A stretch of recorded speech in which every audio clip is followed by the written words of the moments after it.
Good morning. As you can see, we're doing the tutorial today in our flannel pants because it's before breakfast. This tune, if you don't know it, is a fantastic tune to know. It is very commonly played, much more common, in fact, than its cousin tune, Vodka Before Breakfast.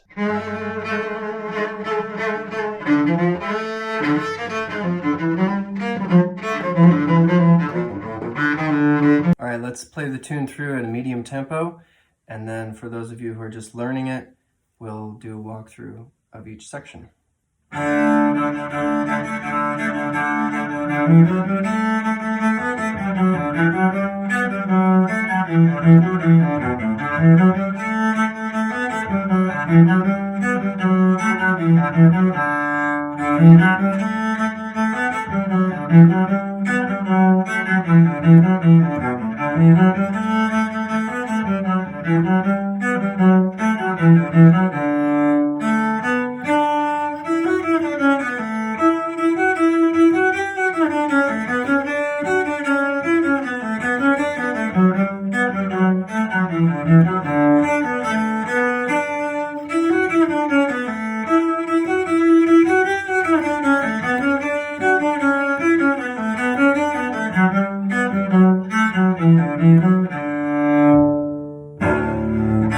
All right, the first section, remembering we're in D major, so we have F sharp and C sharp, is just walking up the D string, eighth notes, 1 and 2 and 3, 4. Now that can be played either as a half note or divided into a quarter and 2/8, which takes up the same space as a half note, right? So 1 and 2 and 3 and 4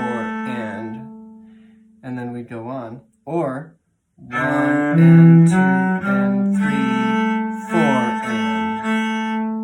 and. So either way works, and we can bow this with slurring the first two. So slur, separate, and the bowing works out whether you play a half note there or continue with that shuffle pattern of long, short, short.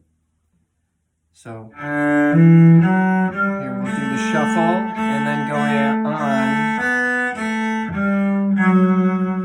So let's look at that. It's just turn around on the A and all by step. So all by step in D major here. After we get this, we hop down to the D and walk out to a G. So that's the rest of that little section.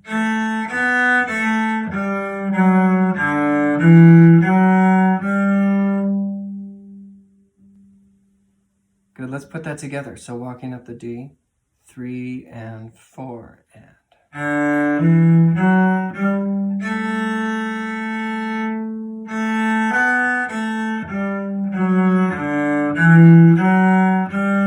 Now when we land on that G, we have a little sequence here. This pattern is important.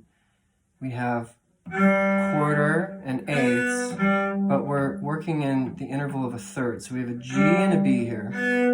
And we already want to start being aware of harmony here. So this is 2 notes of a G major chord. The next 2 notes, after we have our quarter and eighths, is quarter and eighths, but F sharp and A instead. So these are 2 tones of a D major chord. So we've gone from G major to D major in this bar. So that whole bar, 3 and 4 and G and D major. Now we have a little turnaround.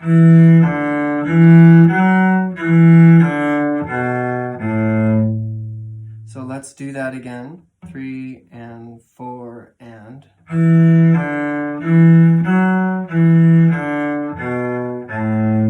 Now let's tag that onto the end of our little chord sequence, right? Our G and our D. So from the beginning of that bar, 4 and.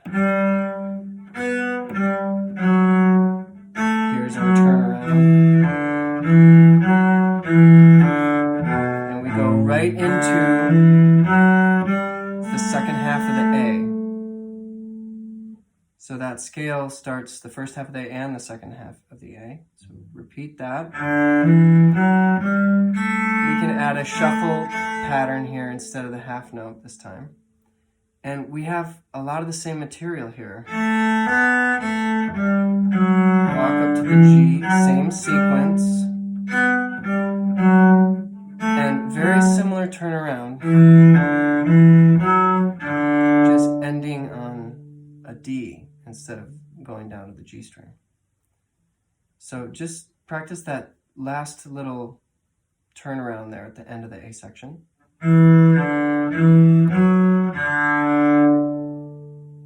As opposed to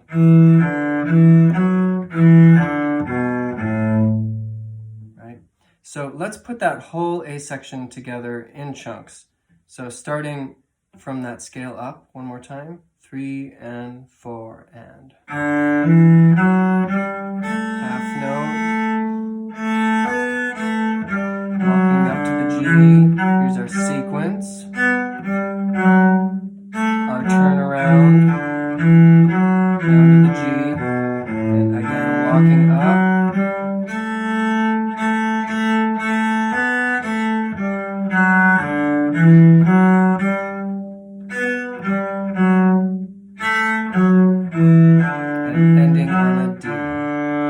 That's our A section. If you play that all the way through once, you would then repeat it again. So we get AA, and then our B section, just like most fiddle tunes, will repeat that as well. Let's learn the B now.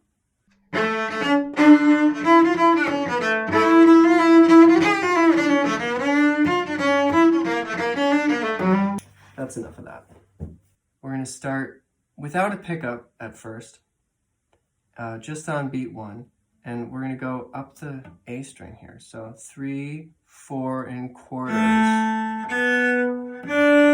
So here we have a new rhythm, right? Just quarter, quarter, half. 3, 4 again. 4. Now we're going to go up to 4th position. So my first finger's on an E here.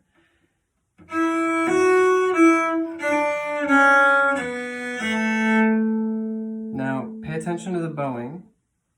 We're sticking with a shuffle pattern bowing, long, short, short, long, short, short for a lot of this. And in fact, you can superimpose that bowing over the entire tune if you like.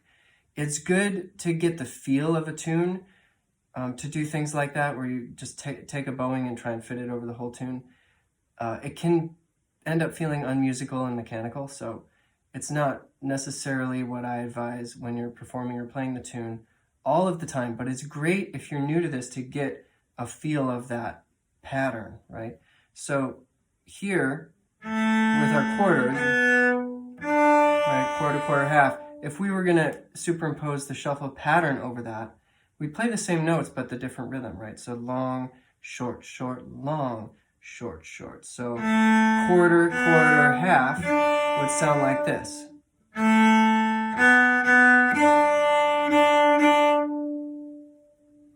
That's an option there. So let's play quarters for now. Half, and now up to 4th position. Now I'm doing a different bowing there. In 4th position, we're starting up bow if we haven't done the shuffle pattern.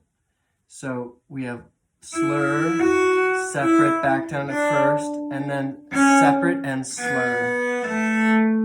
So you can try that bowing on if you like, especially as you speed this up.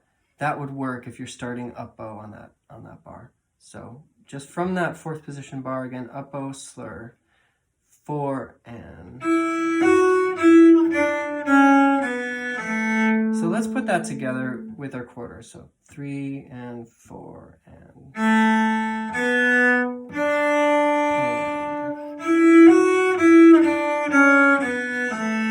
Back up to 4th.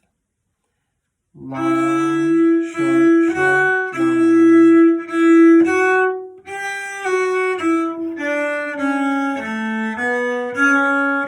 So let's look at those patterns. We're in 4th position again, so up to a G now and walking down by step to that C sharp, and now hopping down to the A, and then the slur, and then walking up to the D again. One more time, that pattern starting from 4th position. 3 and 4 and up to the G, down by step to the C sharp.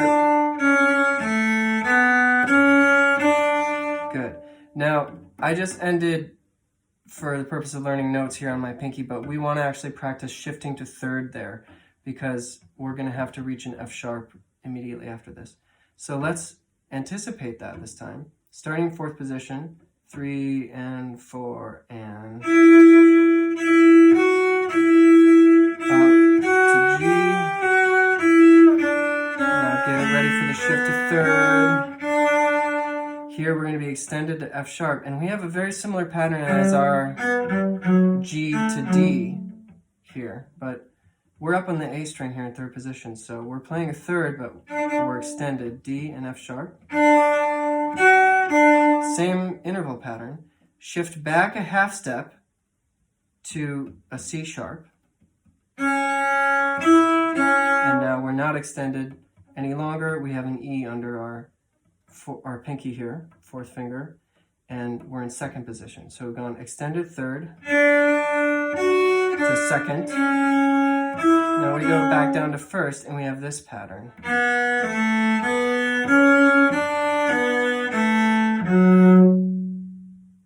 Let's look at that pattern from the B. So down to an A, up to a D, skipping down to a B. One more time.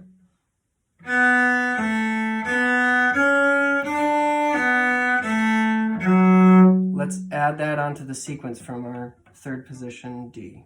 3 and 4 and...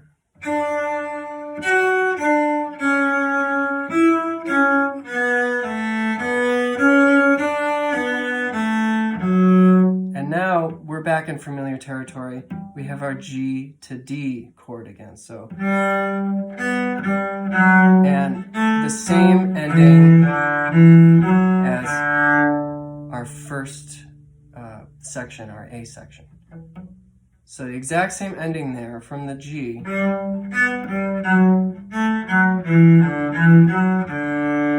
Let's go through the B section one more time in bigger chunks here.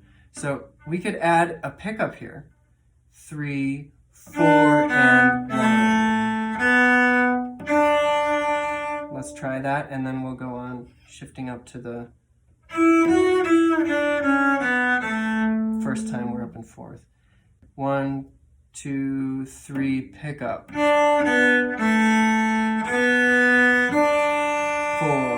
shift.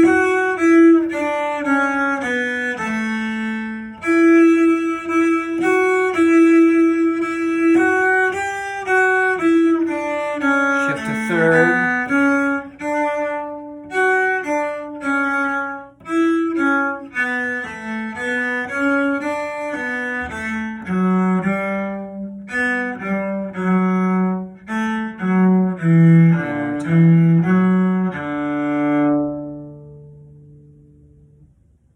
With the pickup, again, the B section. 3 and 4 and 4.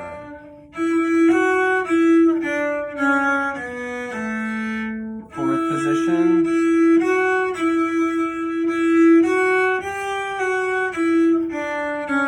Shift back to 3rd. And here we have our sequence.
Let's look at a few alternatives and variations to a couple of sections of this tune. I'm gonna need some coffee for this. What? Just because it's before breakfast doesn't mean it's before coffee. There's a difference. All right, let's look at the beginning of the tune. We just have a scale going up, right? So let's not touch that for now, but we have this little pattern, right? Now, that has kind of a gesture in itself, right? This little melodic motion, but we can alter it in a couple of ways and still retain the kind of essence that it is communicating. So instead of playing the tune as we learned it over that measure, we could play something like, we're still ending on a G, and we still kind of have this general shape that the melody is taking up, but we're picking a few different notes. Another possibility might be something like this. Right, so I'm only changing a few notes, but it's a variation that I can kind of hear, get in my ear, feel under my fingers, and then it's available to me as just another possibility if I'm taking a break, just to maybe provide some variety. One of the most important places that we want to start looking at some variation here is right here on the G, right? We have the sequence. And I was suggesting that we want to think harmonically. Part of the reason that we want to do that is that variations that we can come up with could be based on harmony or chords. So if it's a G to a D chord, instead of playing a quarter and 2/8, we could play maybe an arpeggio, all eighth notes. Right? Now, let's go down instead of up.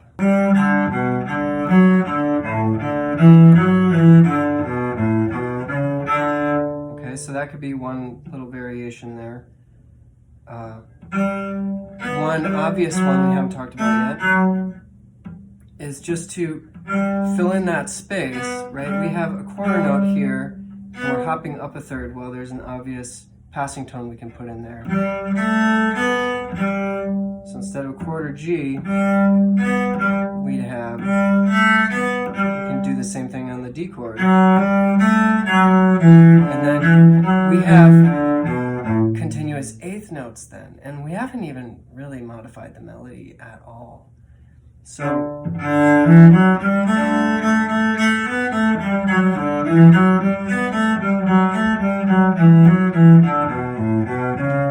could be one variation, right? And we're not changing very much, and particularly in that little chordal sequence G to D. Now, thinking about the B section, we have a sequence that's even longer. We could continue that kind of pattern. So starting up on our D here, instead of playing the pattern as learned in the tune, we could work with continuous eighth notes and put in some neighbor tones, some passing tones here. Again, so. Here,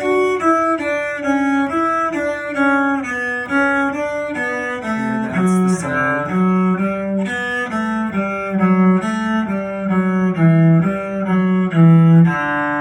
That could be an ending to the B section, and what's great about that is it's very, very similar to how we've learned the melody, but it continues that momentum of eighth notes.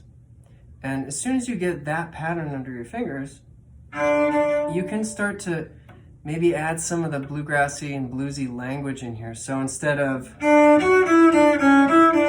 could, right?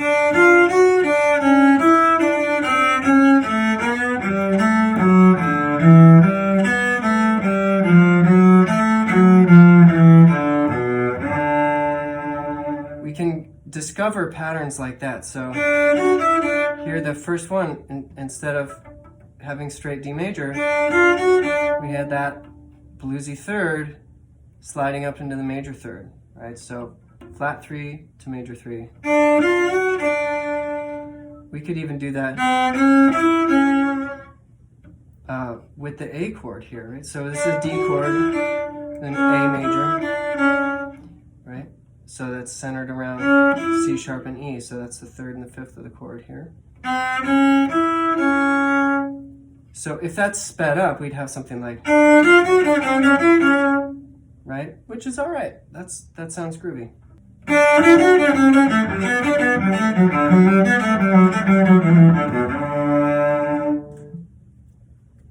So we want to get some of these sounds in our ears and really start working with some of the language. If you're not listening to this music as you're learning it, go listen to bluegrass players, go listen to old time players. There's going to be a difference. See if you can hear what that is. See if you can catch some of the language, some of the licks. If you don't know a bluegrass run, for the G run, for example, we're in the key of D, so we're doing it in D, but it's called a G run. Right? We can put that in various places in the tune. For example, between the A and the B section. So if I'm finishing the A section,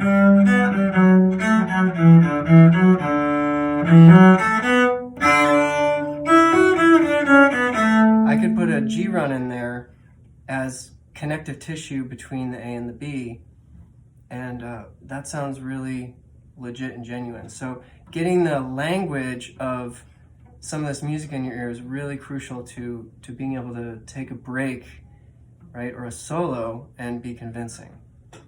So there's just a few ideas there. Hope that helps. I go a little bit more into this in some of the courses at stringlingo.com.